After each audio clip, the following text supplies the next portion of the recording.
G'day and welcome to the video. It's time for hardcore run number 10. I've reverted to just the system module of my Fabpack mod pack with this world, while I ensure the baseline module is deconflicted. That means we're back to the same feature set we had with our earlier hardcore runs, something we're fairly comfortable with at this point. Other than the mod pack reversion, there's no changes to the world setup or game rules I've set, so it's time to see what I've got. I'm on what looks like a swampy beach, and there's some nice hilly ground to the back, so that means some biome variety nice and close to spawn. We'll get in and start with our standard start of game experience. I didn't really need to stand on top of my sand pillar to see all these options. I do like the relative flatness and the decent variety of resources so close. Early game busy work, and I get seeds on breaking my first grass? Huh. Maybe the RNG loves me for a change. Swimming across to the stone outcrop, I see plenty of copper ore, but it's the iron ore that I soon spot that has me the happiest. After upgrading my tools, I soon have 5 iron ore from 2 small veins, and a decent amount of coal from an underwater outcropping. I find pigs hanging out just a little further into the forests, and when I look to the nearby hills, I think I can see spruce and maybe even a lone acacia. Those other biomes might not be that big, but I'm going to have most of my tree types harvested in the first couple of days. Hopefully they all drop saplings. I almost immediately hit another biome, plains this time, and this one has bed supplies walking around in it. The drawback is that they aren't all a consistent colour, so I'll dye them a fetching light blue before assembling my bed elements. And so I have my bed. Iron, coal, a variety of timber types, a bed, and all on the first day. I think this is a very positive sign. If only the spawn wasn't directly on sand, it's going to make the base build slightly difficult, especially setting out the underground facilities. Even so, I pushed through to the backside of the small plains area to complete the first day's exploration. There's some accessible spruce that are going to be my next focus. Rather than cut down the tree, like a sane person, it seems I'm more interested in just collecting saplings. And this is what I stick to until I get the 4 that I'm after.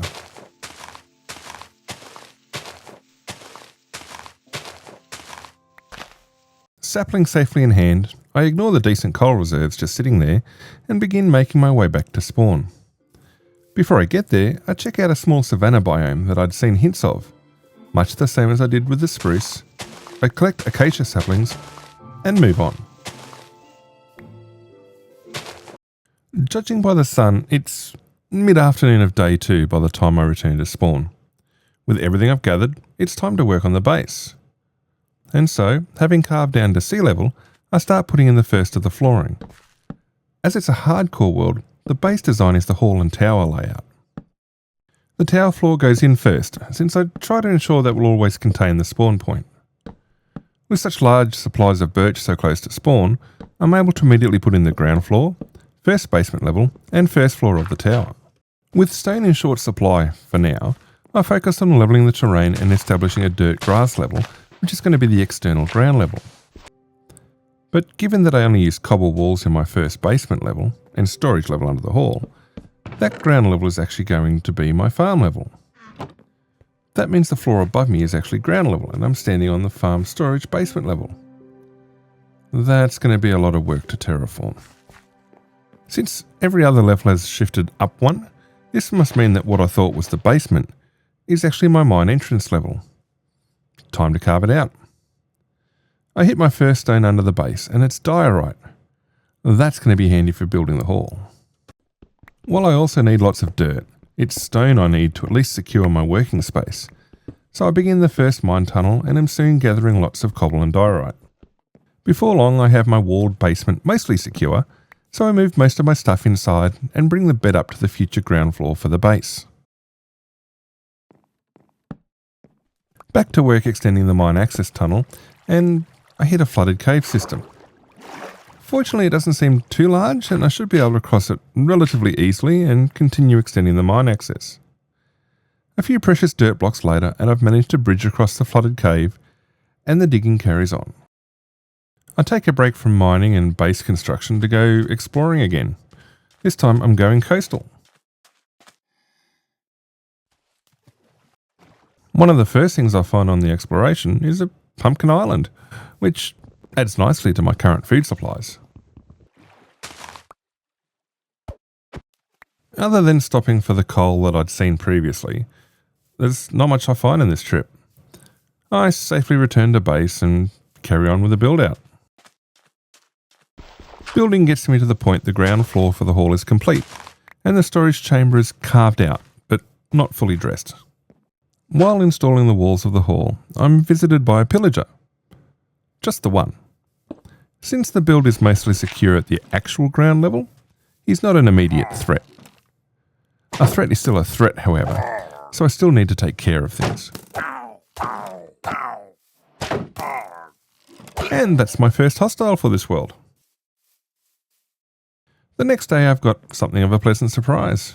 Slimes. I get that it's a swamp just over there, but it's fantastic to have them appear in daylight and hang around for harvesting. After more work setting out dirt for the farm and to start putting in the new ground level, I'm back into the mines and have soon hit deep slate. That's perfect for the tower. The base is starting to take shape, even if I haven't sorted out the new ground level or fully secured the access down at the farm level. That lack of security bites me a day or so later while I'm working on the deep slate blocks for the tower.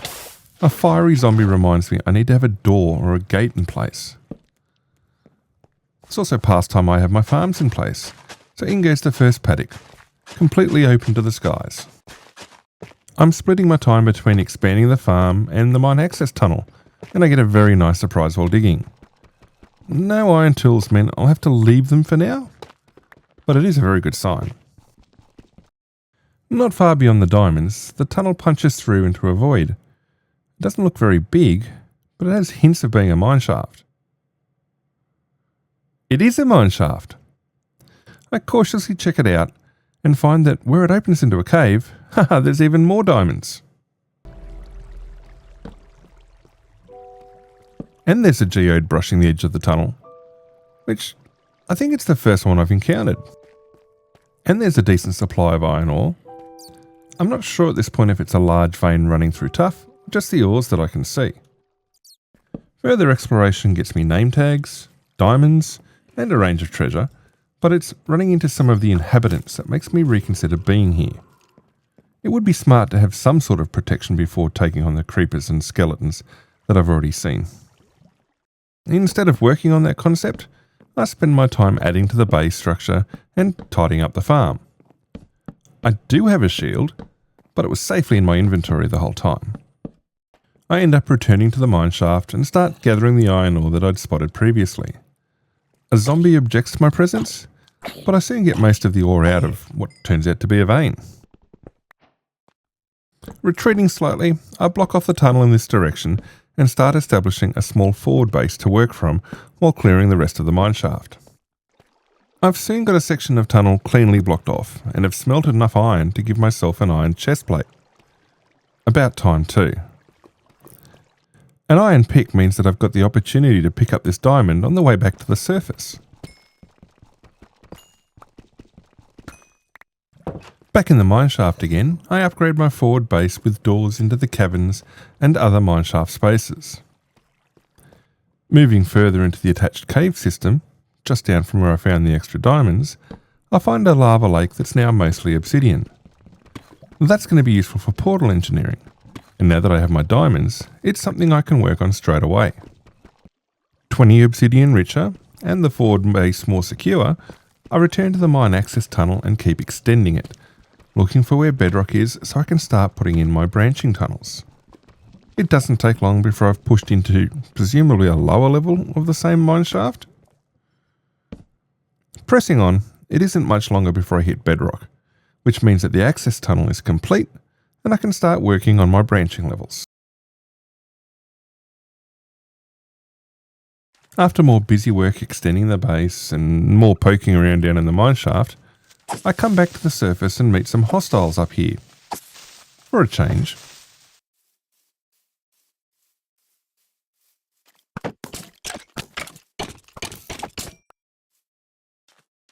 I even get a visit from a wandering trader who goes ahead and makes the standard early game exchange, which is despite my easy access to slimes. Other than glass for the windows and the crenellations along the roofline, I get the tower complete. And other than glass and the roof, the hall is done as well.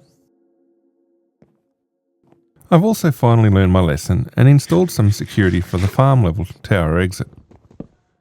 With all the extra iron ore being dug up, I'm finally able to give myself a complete iron set, which is going to help my survivability. I also start work on smelting some gold in preparation for my eventual trip into the Nether. At least I'm planning ahead now. It's finally time to add glass to the above ground structures, and I've got a fetching white and light blue combination going on. With the steady progress on the base, I start work on my Nether portal room. It would be nice if there was maybe some villagers, but that's a future problem. The room could possibly do with more decoration when I get more block variety, but the portal room is complete for now, in a fetching black motif.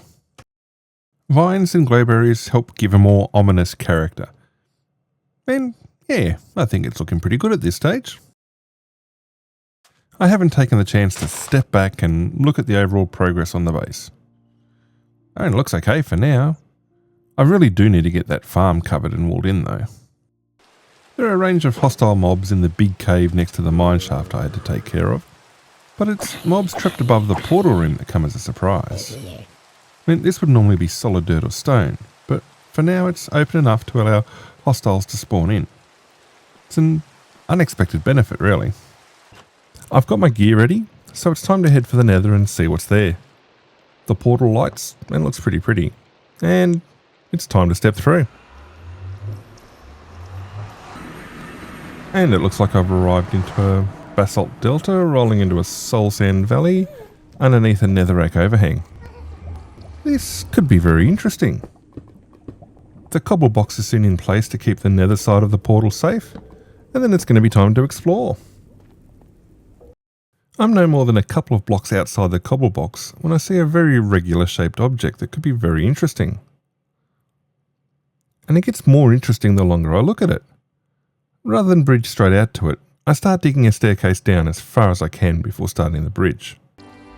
I make a trip back to the overworld to craft a set of golden boots and gather more cobble for the bridge I'm expecting to build. Right, time to start. Oh, my golden boots? Safe in my inventory. It's bridge time. At least it's my covered bridge I'm building straight away. Overkill for now? Yeah, sure. But I'm safe. The smarter player would route around the lava fall. Good thing I'm not a smarter player. I'm going to have to make a turn up here to intercept the structure, so all that effort to not avoid the lava fall is even more illogical. Well, I've remembered to wear my golden booties by the time I'm back in the overworld the next time. Better late than never, I guess. The problems of not mob-proofing both sides of the portal. And of leaving it lit continually. It's okay, I have plans for this guy that don't involve hitting him with a sword. So I gently fence him into a corner of my workshop room. But I'm not that good at tossing gold over the fence.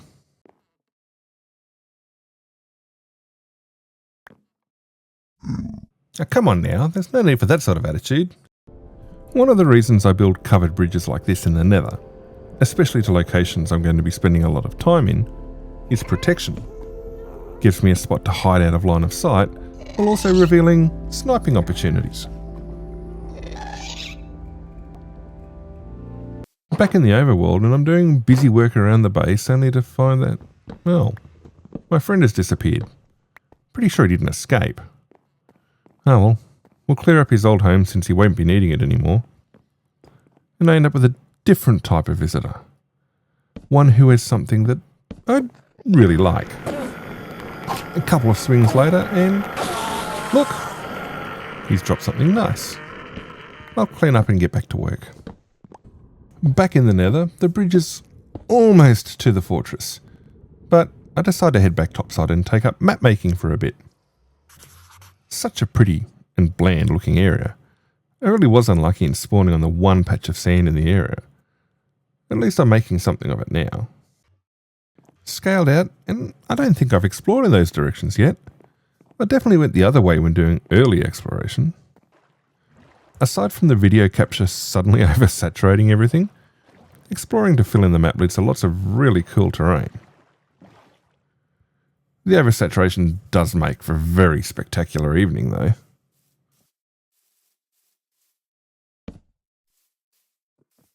I get to make a couple of friends along the way, but that's about it for this trip.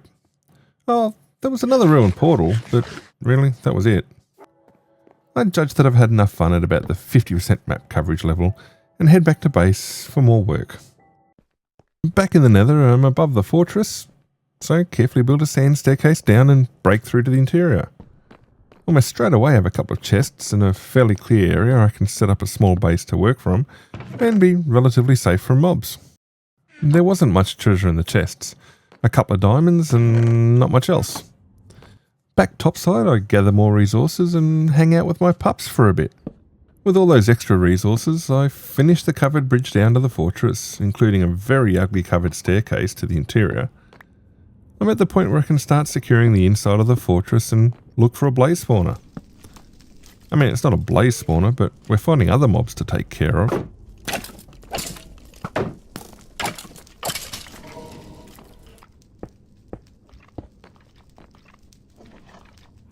Hey look, it's a wither skeleton. Huh, he drops into the open gap.